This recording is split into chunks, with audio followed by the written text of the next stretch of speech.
Magandang araw po sa lahat ng nakikinig ng aking vlog. Ito na naman po si Ball Square para sa Ball Square Basketball.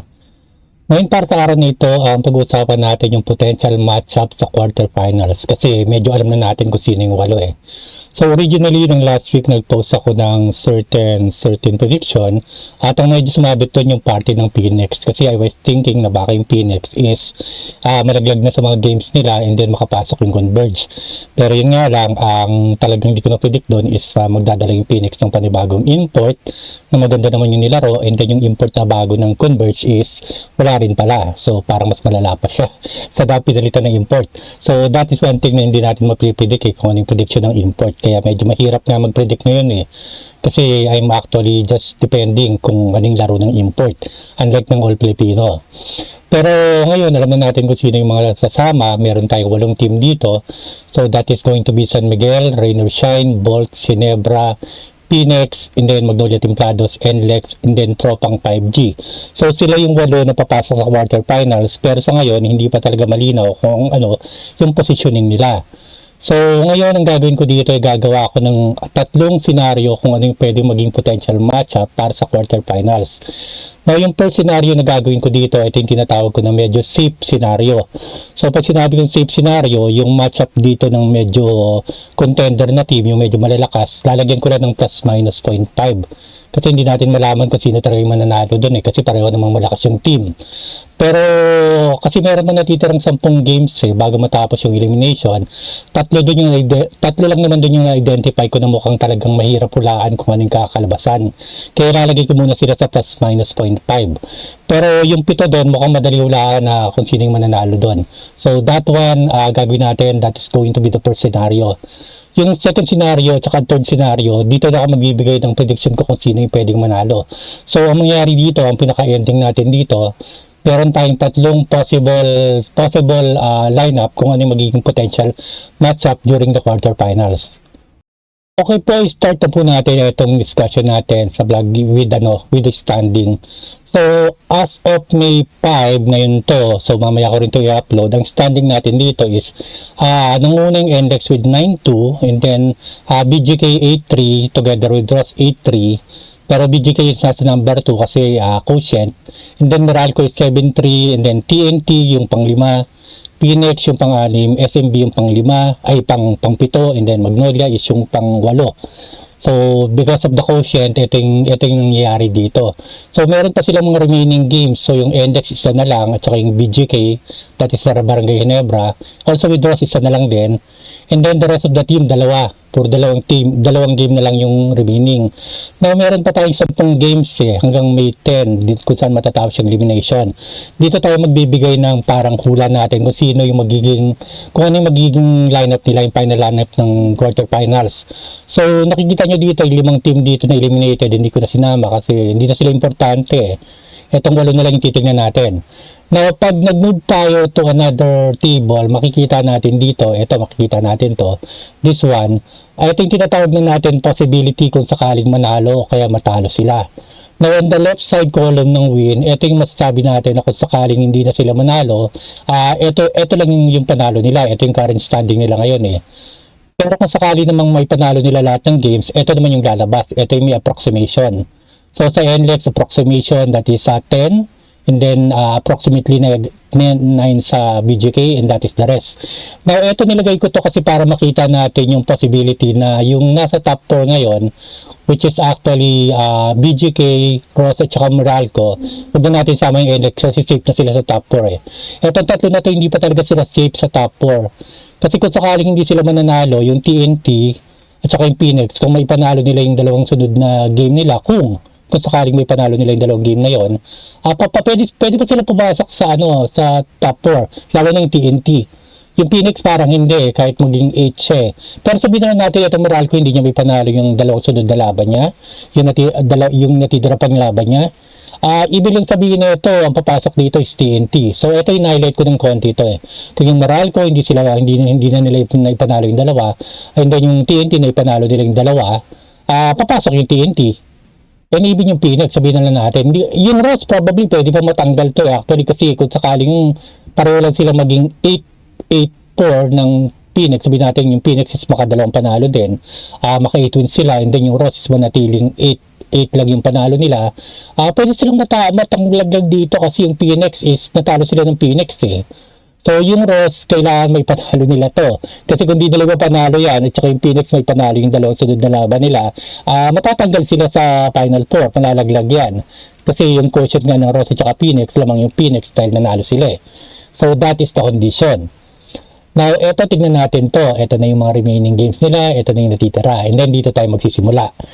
Now, ang first thing na, another thing, yung second thing pala na i-discuss ko, yung mga situation ng mga team, lalo na yung nasa top 4. So, tingnan muna natin yung nasa top 4, ito yung nakikita natin kalaban ng NLEX, natitira na lang sa kanila is, actually, this is only, 1 na lang to, maling na ilagay ko dito. This is only going to be 1. So, 1 na lang yan. So, Titan Ultra na lang kalaban nila, and then ito yung natitira, ito yung nasa baba, ito yung potential na pwede nila makalaban during the quarterfinals. Now, ito yung sa Titan Ultra, probably may ipapanalo nila to eh, kasi Titan naman to eh, tanggal na eh. So, ang tingin ko, nahabol na lang nito, mapataas yung draft pick nito during the 51st conference. So, there's a chance na may panalo nila to. Another thing na kailangan nila ipanalo to, kasi ayaw nila magkaroon ng possibility na magkaroon lahat ng 9-3, magkaroon sila ng mga kaparehong record na 9-3 kasi hindi natin malaman kung sino yung makakalaban nila eh. So, pag bumaba sila sa second place o kaya sa third spot, pwede makalaban pa nila yung San Miguel o kaya TNT. Sa ngayon kasi ang dating dito, ang lumilino sa akin, kapag nasa first place sila at nakuha nila yung 10-2 standing, ang potential na makakalaban nila is Magnolia eh. So, yung Magnolia yung tinatarget, I think, ng karamihan ng nasa quarterfinals na makalaban. Yun yung sa tingin kong parang tingin nila kaya nila. Kasi as much as possible, even if yung TNT is struggling, iniiwasan nila yung TNT. And also yung San Miguel. So, iwasan nila yon. And I don't think yung San Miguel is going to go 8 spot. Malayo yun. May ma-prod yung team na yun eh. So, kahit paano aakyat yun ang standing, kahit hindi sila makapasok sa top 4. So, ang kinakatakutan ng NLEX, and I think ito na para sa lahat ng team, kasi kasama sila sa top 4, wag lang nila makatapat yung dalawang team na to eh. Yung San Miguel Beer at saka yung tropang 5G. Now, yung San Miguel Beer, medyo gumaganda na yung takbo nila, parang nagkakaroon na sila ng cohesion with Benny Boatwright. Alam naman natin, nagpalit-palito ng import. So, kaya medyo nakakatakot ang kalaban during the quarterfinals, kahit sabihin natin twice to beat sila. Yung tropang 5G, alam ng tropang 5G yung problema eh sa kanila eh. Pero kahit paano, kahit medyo nag-struggle ang konting team, alam natin yung ano neto, yung pedigree ng team na to eh. Pagdating ng quarterfinals, pwede naka-adjust na yan o nagawa na nila yung paraan. So that one, iiwasan din nila yung dalawa na to. Ito yung dalawa medyo iniilaga nila. That is for NLEX. Okay, para naman sa second team na nasa top 4, potentially yan nasa top 4 kasi magbabago-bago ba ito eh. Ang medyo sure lang talaga na nasa top 4 yung NLEX, pero yung Rain or Shine, Meralco, at saka yung BJK, pwede pa silang malaglag dyan eh. Katulad na sabi ko nga kanina, kapag mga hindi na sila nanalo, and then yung TNT is nanalo ng dalawa, at saka yung Phoenix, pwede pang hindi sila makapasok mismo sa top 4. So, yung kasunod na team, ito yung nanguna before, yung Rain or Shine, and then nagsunod-sunod yung panalo nila. So, ang huling makakalaban na lang nila dito is Titan Ultra, which I think mananalo naman sila dito. Now, dito hindi na nila kailangan mamili kung sino yung kakalabanin kasi nasa delikado silang posisyon eh. Kapag hindi pa sila nanalo dyan at naging 8-4 to, pwede silang matanggal kung sakali yung Phoenix manalo ng dalawang sunod na laban. So, yung dalawang sunod na laban at ang kartada ng Phoenix maging 8, dahil natalo sila ng Phoenix, pwede silang malaglag eh. Kaya kailangan dapat ipanalo nila yan. Although maganda naman yung chances nila. Now, ito yung sa baba, ito yung mga probably makakalaban nila sa quarterfinals. At katulad ng sa NLEX, ang dalawang iiwasan mo dyan, itong dalawa. San Miguel at saka tropang 5G. Na nasabi ko na yung dahilan kanina kasi nga yung etong dalawa na to, this is veteran pagdating sa mga playoff, minsan lumalabas talaga yung laro ng dalawa na to. So as much as possible, ating iwasan nila, ang talagang gusto nilang targetin dyan would probably be yung Phoenix o kaya yung Magnolia. That is for Rain or Shine. Pagdating sa Ginebra, ito ang nag-iisang laban na lang, nag-iisa na lang natitira na lang laban, 8-3. Pwede pa rin silang malaglag, actually kailangan may panalo nila to eh. Pero tingnan na lang natin kung ano yung mga susunod na laban kasi itong laban na to, yung sa tropang 5G, ito yung sa May 10, nasa pinakadulo to, kaya kung ano yung maging resulta ng ibang team, pwede na silang actually mamili kung talagang ito ba ipapanalo pa nila o hindi. So that is nasa luxury na yun ng Ginebra. Ang tropang 5G pagdating ng laban ito, ilalagay ko lang ng mid kasi pareho malakas yung team na to eh. Wala ko sasabing high dito. Tropang 5G tsaka BGK probably will go all out. That is May 10. So, that is my assessment sa dalawa na yan. Now, ang iiwasan lang talaga dito ng tropang ng Hinebra, of course, yung tropang 5G rin, tsaka San Miguel Beerman. Pero sa kanila, I think walang problema yung tropang 5G. Mukhang sa tingin nila, kaya nila ito kung gusto nila kalabanin to eh. Even in the quarterfinals. Ang gusto nila iwasan yung San Miguel Beerman kasi alam natin, sister team to eh. So, pag sister team na to, mas maganda nasa semifinals sila kasi, alam mo, parang sayang masyado kung sakaling sa quarterfinals pa sila magdikit. Kasi 2 game lang yun o kaya 1 game. So as much as possible, magkita na lang sana sila sa semifinals para medyo mas marami silang laban na gawin. Which is actually good for the fans at saka para na rin sa team. So I doubt na gusto nila makalaban yung San Miguel Beerman. Now yung regarding sa Ginebra, I think wala naman silang kinakatakutan sa dalawang team. Ito yung pinakaayaw nila na team pero I think hindi naman sila natatakot dito. Yun nga lang, gusto nilang mamili na sana San Miguel na lang yung hindi nila makalaban. Kasi parang mas gusto nila makalaban ito during the semifinals o kaya kahit sa finals para mahaba yung mileage. So that is for Ginebra San Miguel. And the last team na potentially nakapasok na sa top 4, etong Meralco na medyo siring na uli ng konti dito. So dalawa yung makakalaban nila na kailangan pa. Yung Terra Firma, high yan. Pwede silang manalo dyan. So pwede maging 8-3 na to. And then, ito namang Magnolia Templado, silalagay ko lang na mid kasi medyo malakas din naman yung Magnolia kahit paano. Kahit medyo magulo yung team. So, ang mangyayari dito, sa mga makakalaban, of course, ang iwasan nila dito is yung tropang 5G. Yung San Miguel gusto rin nila iwasan pero kung between the two, mas gusto nila iwasan yung tropang 5G kasi nga sister team to eh.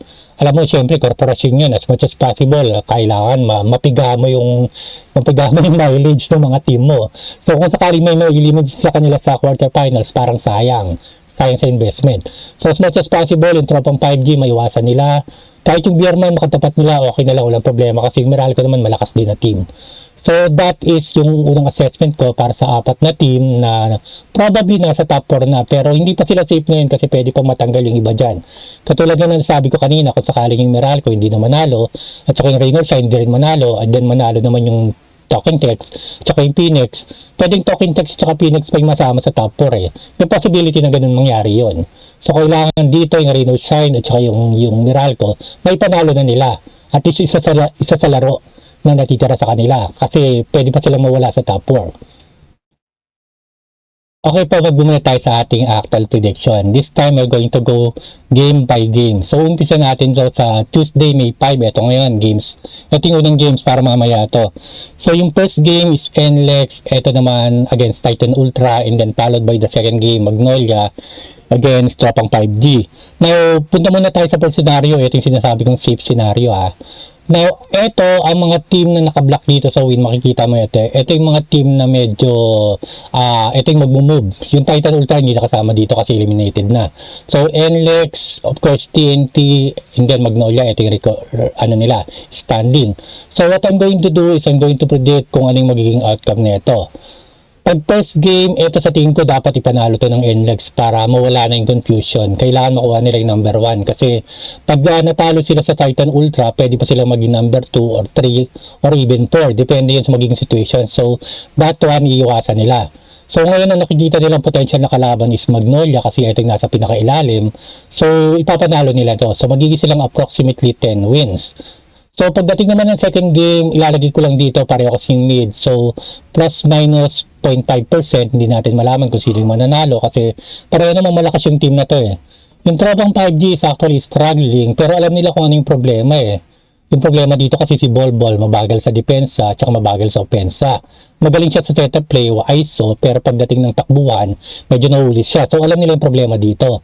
Yung Magnolia naman, yung system nila, medyo magulo pa rin yung mga laro nila. Pero, Magnolia versus Tropang 5G, for the benefit of the doubt lang, I will just face this na parang plus minus 5%. 6.5. So magiging standing nila dito is approximately 6.5 wins muna para sa TNT. And sa Magnolia, approximately 5.5. So kasi hindi natin malaman kung sino talaga mananalo dyan eh. Now kapag binago natin, tinignan natin yung standing pagkatapos ng game na to sa Tuesday, magbabago ng positioning dito yung TNT at yung Magnolia. Yung Magnolia aangat ng konti, yung SMB naman mapupunta sa ikawalo. Yung TNT naman bababa siya ng ika-anim na pesto, and then yung Phoenix aangat siya ng isa. Aangat siya ng isa, so nasa 6 na siya. So pag tinitingnan mo ito, mula sa ika-5 pesto yung TNT, mapupunta siya sa ika-6, and then yung Magnolia naman mula sa ika-8, mapupunta sa ika-7 pesto. So that is for Tuesday. Now, pag nag-move tayo sa Wednesday, kasi sunod-sunod to, this is now May 6, ang mga team dito na abangan natin, ito yung mga nasa playoffs, itong Phoenix at saka SMB. Now, ito madali makita to eh, wala tayong maging problema. I think yung, kahit sabihin natin yung Phoenix is hindi naman masyadong pinapansin na team, sabihin natin, hindi nga natin nakala na papasok sila dyan, nakala natin converge eh. Sigurado na tayo na probably mananalo sila against Macau at saka itong San Miguel, mananalo to against Terra Firma. Now, dahil nagkaroon ng panalo para yung SMB at saka yung Phoenix, magbabago na naman yung standing. So this time, yung Phoenix is still nasa 5th place. And ito naman San Miguel, mapupunta sila sa 7th place. So magpapalit sila ng Magnolia. So yung Magnolia, babalik siya ng 8th place. So that is for the games sa Wednesday. Now, pagdating ng Friday, May 8, meron tayong dalawang games dito. Ang teams na involved, yung Ross at saka yung Meralco. Yung Jeep at saka Titan, hindi nakasama. So, ito medyo madali ito ma-predict eh. Yung Meralco need to win this one. Kailangan nila kasi hindi pa sila safe. And then also yung Rain or Shine, hindi pa sila safe. Pwede pa silang malaglag dyan eh. Kasi katulad ng sinabi ko kanina, pag nanalo yung Phoenix ng dalawang sunod, maging 8 wins sila at yung Rain or Shine, maging 8 wins lang din. Laglag yung Rain or Shine kasi natalo sila ng Phoenix. So, ang mangyari dyan, ito ang prediction ko dito, matatalo nila pareho yung Terra Firma at saka yung Titan Ultra. So, from 8 wins yung Ross, magiging na silang 9 wins. And then, yung Meralco naman, from 7 wins, magiging na silang 8 wins. So, nakikita natin approximately 9 wins and then 8. Now, dito, pag tinitingnan ko, magkakaroon ng bago ng positioning. So, yung positioning dito, yung Ross now will become 2nd place and then yung Meralco will become 3rd place. So, 3rd place sila kasi yung BGK, tinalo ng Meralco yan eh. So, pagdating ng quotient, ibig sabihin lamang yung Meralco, yung BGK will now become 4th place, Barangay Nebra, and yung Meralco will become 3rd. So, that is for the game's result ng Friday. O, ito, medyo malapit na tayo ng konti. So, pagdating ng Saturday, sunod-sunod, meron tayong dalawang games din. So, yung sa first game, that is Bossing Converge, and then second game, Phoenix at saka Beerman.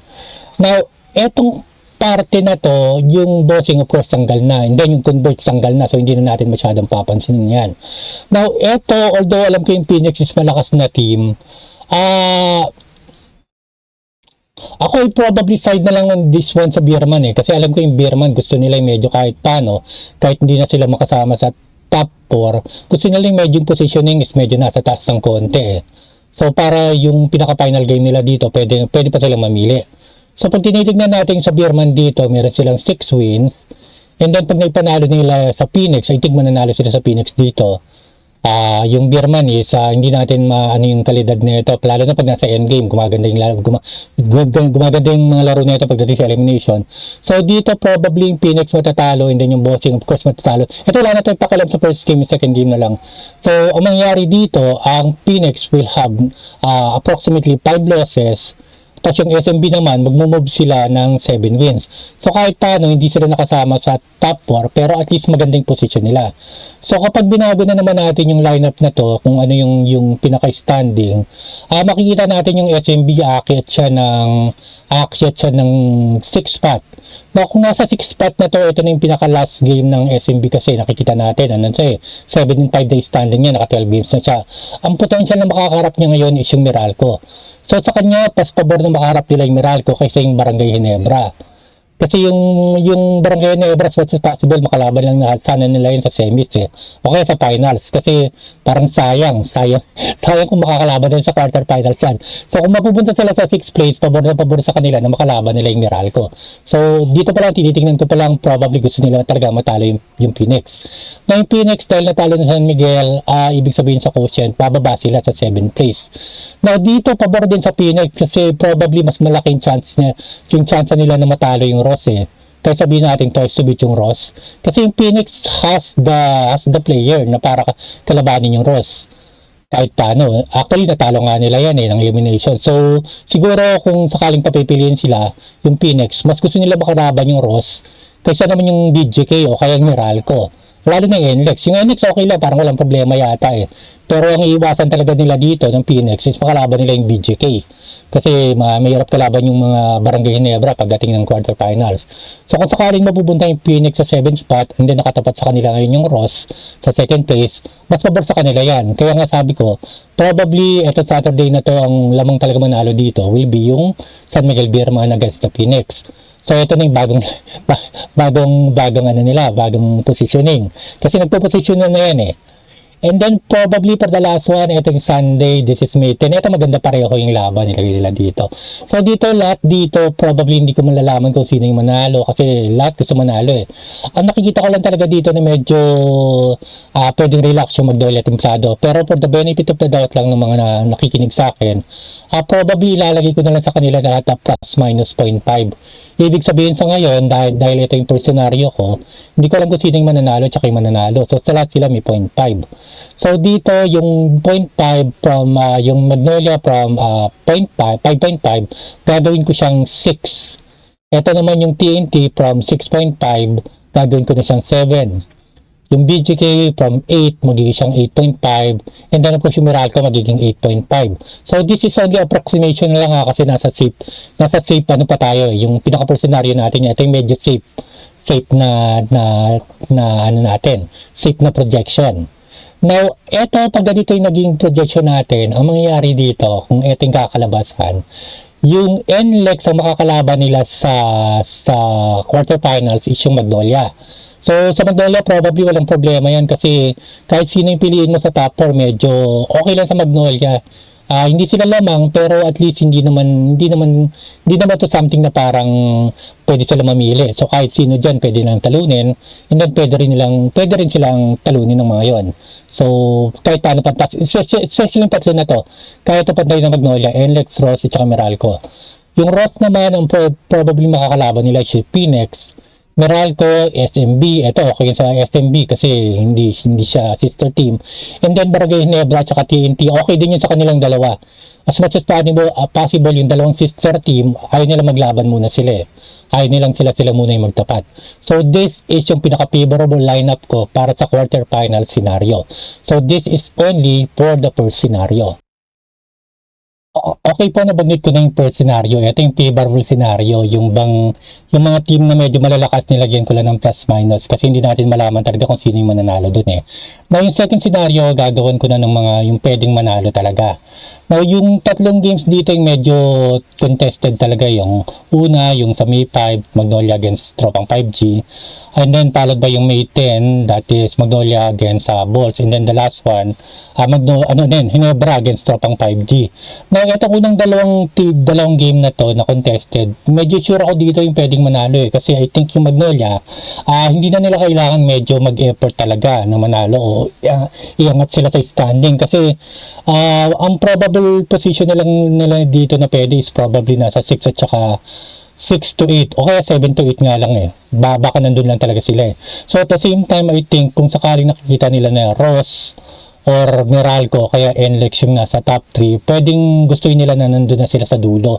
Kasi kahit anong gawin nila din, twice to win na talaga sila eh. So wala silang magagawa. So kung mamimili sila dyan, ang pipili nila probably yung Ross. So pwedeng nandito sila sa 7th place o kaya sa 8th place. So walang problema. So kaya nilagay ko dito, ito yung nangyari. Yung against yung first game, pwedeng manalo talaga dito yung Tropang 5G. Kasi yung Tropang 5G, medyo mas kailangan nilang panalo eh. kaysa sa Magnolia ngayon. Kasi gusto nila kahit paano nasa ano naman, parang pride na lang din to pride na lang to ng team nasa top naman ng kahit nasa bottom half. Actually may pag-asa pa yung TNT makapasok So yung tropang 5G, pag nanalo sila dito, magbabago yung win-loss column. So mangyayari dito, ang titignan natin dito, yung tropang 5G, instead of having 7 wins, magiging silang 7.5 and then 4.5 losses. And then yung Magnolia naman, from 6 wins, magiging na lang silang 5.5 wins at saka 5.5 losses. Now, pag ganito yung nangyari, syempre, magbabago ng konting standing. Ito na naman siya. Ayan, bago ng standing ng konti. Konti lang. Hindi naman nagbago talaga. Pero, yun nga, yung mismong win-loss column nagbago. So, yung second game dito, this is May 10, yung Magnolia again, Bulls. Yung Bulls, mas kailangan nila to kasi, baka malaglag pa sila sa top 4. So, I think sila yung mananalo dito against Magnolia. And again, katulad din sinabi kay Magnolia, yung Magnolia walang problema kung sino na makaharap nila sa top 4. Kasi in a way, parang, hindi na nila problema yun So, pwede nilang hindi ganun kalaking effort na ibibigay nila. Pero yung Bulls, kailangan nila manalo. So, sila yung mananalo dito. So, dito, pag nakita natin, Meralco, from 8.5 wins, magiging na siyang 9 wins. And then yung Magnolia naman, from 5.5, magiging na siyang 5 wins na lang. So, bumaba na. Ibig sabihin, yung dalawang huling laban ng Magnolia, hindi siya nanalo. And then yung Meralco naman, yung dalawang huling laban niya, naipanalo niya. Now, dito papasok yung talagang second scenario natin. Kasi ito yung huling game, yung dalawa. Ito, wala akong tulak kabigin dito Hindi ko pwedeng sabihin na merong lamang sa kanila. Ginebra, pwedeng manalo. Tropang 5G pwedeng manalo. So yung second scenario natin, i-pretend natin yung ng tropang 5G is mananalo, sila yung mananalo. So pag nanalo rito yung tropang 5G, ang mangyayari pareho na sila magiging 8 wins and 4 losses ng BGK. Na merong implication to pag ganito Pag ganito yung nanalo at natalo nila yung BGK, ng TNT yung BGK, yung TNT ang papasok sa top 4. And then yung BGK naman, sila yung pupunta sa bottom 4. So magkalaban pa rin sila, yun nga lang, twice to beat na yung TNT, samantala yung BGK naman twice to win. So obviously, hindi nila papayagan yun. So dito yung position na yan. That is for the second scenario. Now, may sinabi ako dito na third scenario Kasi ito nga yung huling game na to, ito yung medyo mahirap talaga i-predict. So yung third scenario natin, what if yung Ginebra naman yung manalo at saka yung tropang 5G naman yung malaglag. So ito, nalagyan ko na lang yung scenario, ito yung pinakahuli. So pag nalaglag pag yung BGK is nanalo at nakakita tayo ng tatlong team na mayroong tagda 9 losses, ay tagda 9 wins, Ross, Meralco at saka BGK, unahin muna natin yung nasa top 4. Because of yung quotient, ito tatlo sila, pare-pareho silang 9 wins, nakikita natin. Yung Meralco against Ross, plus 7 yung Ross. Yung Meralco BGK, plus 21 yung Meralco. BGK versus 24 yung BGK. Ang mangyari dito, ang standing nito sa top 4 is ganito yung kalalabasan. Ang second place will be BGK. Yung third place will become Meralco. And then yung fourth place will become Ross. So yun. Hindi safe yun. So, ibig sabihin, nakala siguro ng Ross, nasa second place na sila. Pero kapag nag-tie sila ng Siam, nagtagsisiyam yung panalo nila, papasok sila, ano pa rin sila? Nasa twice to beat, pero yun nga lang, nasa fourth place sila. And then, para malaman natin kung sino yung makakalaban talaga nito, ito yung para sa third scenario. Yung TNT kasi, yung SNB at saka yung Phoenix is pare-pareho ng 7 wins. So, tingnan natin yung quotient system na ito. Yung TNT versus SMB, merong plus 26 yung TNT. Yung SMB to Phoenix, eto, ano pa lang to kailangan nila ng 27 points para sila yung mag 6th place. Yung TNT to Phoenix plus 3. So, ito ito pa yung pagtatalunan mamaya. So, hindi pa natin alam. So, ganito ang mangyayari kung sakaling ang score ng SMB versus Phoenix, mamaya yata to is less than 27 points, SMB will probably be the 6th place. So, ang makakalaban nila dito is yung Meralco, which is pabor sa kanila. At yung TNT naman yung nasa 5th place, ang makakalaban nila yung SMB, yung Ross. So, ganyan yung mangyayari. Tapos yung yung Phoenix, of course, makakalaban nila yung BGK, which is actually favorable sa BGK siguro. So, dehado dito yung Ross kasi iniiwasan nila yung TNT. Probably, makakalaban pa nila. So, dito wala na silang magagawa kasi yung TNT at saka SMB na lang puposisyonin dito Kapag yung SMB nanalo ng Phoenix by more, nanalo sa Phoenix by more than 27 points, sila yung makakalaban ng Ross. Pero pag hindi, ang makakalaban ng Ross is TNT. That is, of course, kapag puro 9 wins and 3 losses, yung BGK, Meralco Ross, sa positioning dito sa quotient, yung Ross, sila yung mapupunta sa 4th place. At dyan po nagtatapos ang aking vlog na ito. So mamaya, i-upload ko na ito bago magsimula yung games. This is recorded on May 5. Thank you very much po sa lahat ng nakikinig.